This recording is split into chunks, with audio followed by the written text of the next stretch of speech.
Ladies and gentlemen, this is Dave Rogier for the Lake Chelan Sports Blog, and I'm here this morning with Erik Romero, who is the head coach of the varsity and JV track teams here at the Chelan High School. So, Coach, thanks for taking a moment with us this morning. Thank you, Dave. Tell us, so give us a general overview of how things are going with the program right now. Things are going well. We're kind of what you were saying earlier. We're about kind of halfway through our season, and typically you're going to see a lot of both boys and girls, throwers, jumpers, sprinters, hopefully improving in their marks and their times and their distances, which this past weekend we did. We were able to go to 3 different track meets and just be able to expose different kids to different track meets, which also allowed some of our younger kids to go get some real-time competition at our casual invite this past weekend. And I happened to read the paper, all the stats, and it sounds like the kids did very well. I did notice, as I'm sure many did, that Tony Padilla, actually, I had asked him what his goal was for the year, and he says, I want to throw 60 feet. Mm-hmm. And to go 61 feet and half or whatever it was, I mean, that's soaring him past his goal that allows him now to set new goals as he prepares for the university. Yeah, as he said, one of his goals, him and I sat down with a couple other people, and he was like, I really want to throw 60 feet in the shot put, which is one of them, and then reach a certain mark in discus, which he's super close to that as well. But like you said, to throw not only just 60 feet, but throw over 61 feet, but at our big Pasco invite, which basically anybody and everybody from the state of Washington, some schools from Oregon, and some schools from Idaho came, and for him to throw and be the number one guy, let alone just be invited to that and just meet the qualifying marks, that's remarkable in itself. And him along with Sterling Gordon and Addie Ivory were 3 people that were able to go to that track meet and just get exposed to some real good competition. And for Jose to step up to the plate and just, crank one out, that was awesome. Yeah, I bet he was pretty excited about that. Yes, he was. Tell me, you mentioned the girls that went down too. Tell me, how did they do? So we had another set of group of 3 go to, it's called the Easton Invite over in Snohomish. Dylan Dawson, Mary Palazzo, and Allie Barnes were able to go to that one, and their emphasis was mainly focused on some greater competition in the distance races, Dylan for the mile, and then Merrick and Allie for the 2 mile. Merrick is where we need him to be. He's improved his time so much since the beginning of the year. He's running around a 9:42 mile, which is ridiculous.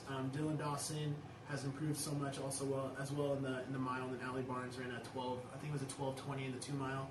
Wow. Our casual meet, that's where we had our big bulk of our meet, our big bulk of our team, and it was good to hear back and forth from Skip, from Ken Barnes, all the text messages and emails about Snohomish, Pasco, and then casual. But our casual meet, our girls did really well. Our relays have improved a lot. Ava Dix is doing really well. She was able to win the 100-meter dash, which is great for her. We had Bridget finish in the top 5. Our boys, Dylan Novich threw over 170 feet, which he's definitely been improving in that. And then our boys, the 4x1 team, which that's kind of like our emphasis. We were able to run a 45.2, which it's been a while since we ran that fast, which means we have a lot of good kids, not only training well, but also actually putting in the work as well. You mentioned Dylan and 171 feet. For our viewers, you were referring to which sport in that? The javelin. Yeah, sorry about that. The javelin, correct. You mentioned when we talked earlier in the season, as things were getting underway, you had a couple of your sprinters were kind of up in the air as to how you saw them lining up. How has that come out, and can you share with us how they're doing, and how do you see them for you moving forward in the CTL in terms of their place, if you will? A prime example, like last week, I was really honest with our kids, and I was like, usually week 5, 6, and 7. Some coaches do 4, 5, 6, and 7 really hard weeks for training, but for me, I took the emphasis and strategy from both Skip and Mark about just from all the years of experience they had. It's just like you want to have a really hard 5, 6, and week 7 of training, and that's what we did all last week. And we gave them a full day off, and then they were able to compete on Saturday. So as for the sprinters, and distance runners, we want the kids to be way better at the end, not necessarily at the beginning. Now, in our competitive age, this time in age, a lot of kids want to do really well, but for us, we're just what it comes down to is you want to be really good, kind of what you were saying, at the CTL and the district meet for the qualifier. So we have our kids right where we want them. We have a lot of kids in the top 5 in almost every single event. The only one we really don't have, and we're working on some kids, is just hurdles, but for both the boys and girls. But everything else, we got multiple kids in the top 5 and the top 10. Over the last couple of years, they've installed the pole vault for girls, and I noticed when I came out to that event here a week ago, I guess, and took some video. You had some girls that were doing the pole vault. Yep. How are they doing, and what kind of heights are you seeing as you've looked around the state and even in some of these meets that you've gone to? So, like, prime example, I hate saying this, but it's great from a competition standpoint. Kashmir, I think it's Ellie Kimes, she does really great. She's jumping over 10 feet consistently. She's top in our league, so it'll be tough to kind of take her off that mark. But we have two freshman girls, Marina and Rosa, and Esme, who's one of our sophomores as well. So we have 3 pole vaulters who are doing a really good job of pole vaulting. They're improving every day, and then Skip has so much information, so much knowledge regarding that. That he has them doing drills, a lot of footwork, and then it's really big emphasis on just like technique, because you can be the fastest or the strongest kid, but if you don't have any technique, then it's not going to benefit you at all. It's not a matter of how strong you are. It's kind of getting that pole down and putting it in the box just right, and then bending and releasing just at the right time, all those things, and then of course I can't imagine jumping with your head down and your feet up over a bar, and some of these people that do 17, 18 feet, you go, how is that humanly possible? But anyway, so at this point, if you set up your lineup, if you were to set up your lineup, how would you see it? Who would you be running in, say, the 1 and the 200 and 400 meters? Who might, both boys and girls? We know pretty much how the field events are going. And, obviously a 4x1 becomes everybody wants to be a sprinter type, but also in the relays. And so give us a little idea of how you would see everybody stacking up right now if you were to put them on the field for a meet today.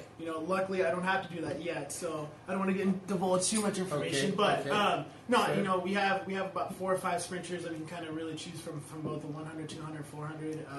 No particular order. Sam Hawley, Donnie Watson, Caleb Dodge, Julian Buyas, Dylan Novich are kind of some of our sprinters that we have that we can kind of pick and choose for those 3 events. And then for the girls' side, we have a plethora too, like Rebecca Ediger, Drew Morris, Ava Dix, Bridget Wyatt, Lucy Warner. So it's nice to have 3 or 4, and then we're fortunate enough to have kind of 5 both strong girls and both 5 strong boys that we can kind of pick and choose for those 3 sprinting events. So any one of those 5 can go in any which way, but they're all so good at at the javelin or at the high jump, or like even Ty Miller's one of our sprinters, but he throws a shot put a discus, so we can kind of it's a good, like I keep telling you every single time that we meet, it's a really good problem to have. Yeah. It's interesting because when my son was in the track program here at the high school, one of the things he found most frustrating was sometimes you'd go to these different meets and you could only do 3 events.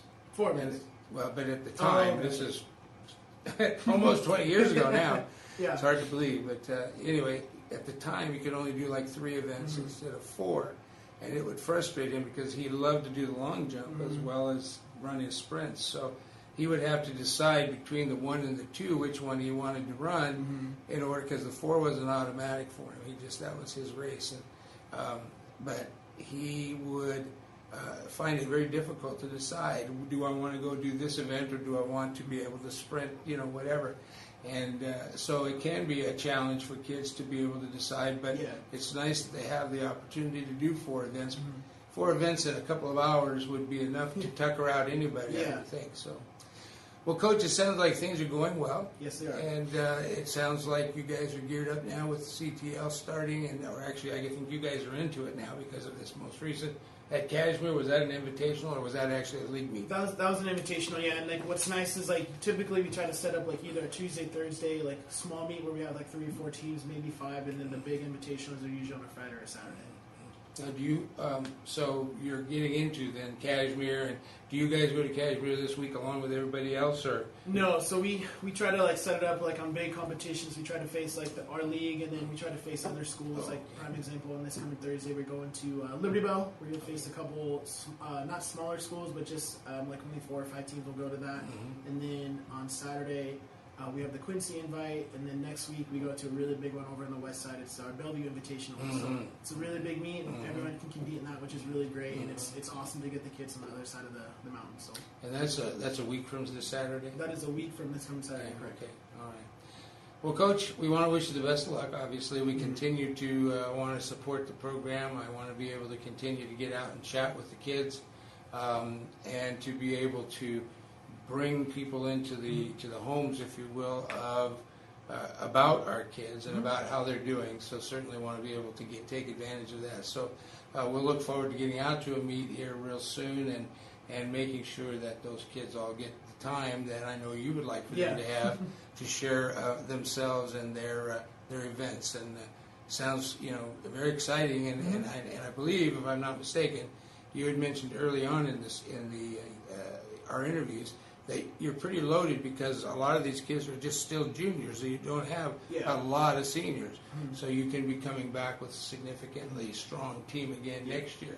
No, we do have a lot of seniors, but what's nice is like I keep telling you, like our freshman and sophomore group, they're big groups, and then there's over 70 kids on the middle school side too, between 7th and 8th graders. So hopefully, those kids continue to stick out and push through their high school year. And then, like you said, we do have a big junior and sophomore group this current year, so hopefully we'll be competitive over the next 4 or 5 years. Well, Coach, we want to thank you again for your time, and we just want to say, go Goats! Go Goats! Thank you. Dave Rogie here for the Lake Chelan Sports Blog, here with Coach Romero from the track team. Thanks, Coach. Thank you.